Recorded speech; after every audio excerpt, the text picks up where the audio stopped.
నీ శరీరాన్ని ఇష్టపడకుండా శరీరానికి చక్కగా శుభ్రత లేకుండా స్నానం చేయకుండా నాన్న చూస్తావా? దేవుని కూర్చోడానికి ఏముండాలి? నీకు క్షేత్రం. ఈ దేహం లేకుండా దేవుని చూస్తావా? ప్రతివారు ప్రేమించేది ఎవరు? ప్రతి వ్యక్తి, ప్రతివారు, ప్రతి మనిషి మానవుడు. మానవ జన్మ మానవ. ఈ కుటుంబాలు వద్దు. ముక్తి కావాలిగా, మోసం కావాలిగా. సరే నాన్నను ప్రేమిస్తావు, ఏమొస్తుంది? శాస్త్రంగా ఉంటారా? నాన్నను ప్రేమిస్తే నీ ఇంటి కోసం మారిపోయింది. కోడలు ఒప్పుకుంటుందా? కొరింది.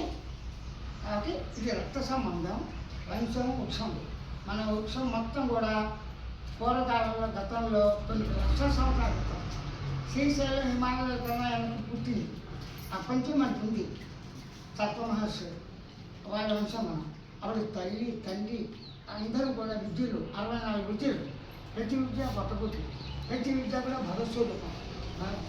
అంటారు మా అన్ని రకాలు అని ఇంట్లో ఉన్నా రాత్రి వచ్చాము. ఇప్పుడు ఉన్నాయా? మంచి కాలు వస్తుందా మీకు? మంచి కాలు ఇస్తారా? దొరికితే దర్శనం చేసిన వాళ్ళు మంచి.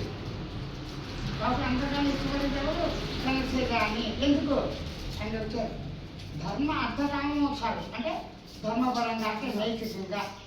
అర్థం అంటే డబ్బు సంపాదించాలి. డబ్బు ఎందుకు? డబ్బు తింటావా? అన్నం సరే కాబట్టి అన్నం. పరశు స్థానాలు విష్ణుమూర్తి అది ఉండాలిగా. ధనం మూలం ఇద్దరు జగత్తు అన్నీ ఉన్నాయి. సంతానాలు ఏం చేస్తావు? సంతానలక్ష్మి, విజయలక్ష్మి, ఆదిలక్ష్మి అన్నీ. కాబట్టి మన ఇష్టంగా తల్లి, తండ్రి, గురువు. గురువు 3వ స్థానం పెట్టాడు. కారణం ఏంటి? గురువుకు భక్తులు ఎక్కువ మంది ఉంటారు, శిష్యులు ఉంటారు. తల్లికి, తండ్రికి ఒక్కడే కొడుకునుకో, అది గురువు కన్నా కొంచెం అవుతుంది. అతను గొడవ చేశాను, నువ్వు గొడవ లేదు. పిల్లలు గొడవ చేస్తే నువ్వు చేస్తాను. అయిపోతే చెప్పండి. ఫస్ట్ నీ శరీరం ఉండాలి. నీ శరీరం ఉండాలంటే కన్ను, ముక్కు, కాలు, చేతితో దేన్ని ప్రేమిస్తావు. అన్ని సమానంగా చూస్తావు కదా. పొరపాటున కుంటాడు, గుడ్డాడు పట్టచ్చు, యాక్సిడెంట్ అవ్వచ్చు. చాలా మంది కాలు చేతుల్లో, కాలు చేతులు కూడా లేని వాళ్ళు బిడ్డంటే యాక్సిడెంట్లో. కాబట్టి తల ముఖ్యం, జ్ఞానం కావాలి, ఈ మంది ముఖ్యం. ఈ 2 కావాలి. 2 ఉన్నాయి కానీ కలిసి చచ్చిపోకుండా దేవుడు గొప్పడి వాళ్ళు వదిలేసాయమ్మా.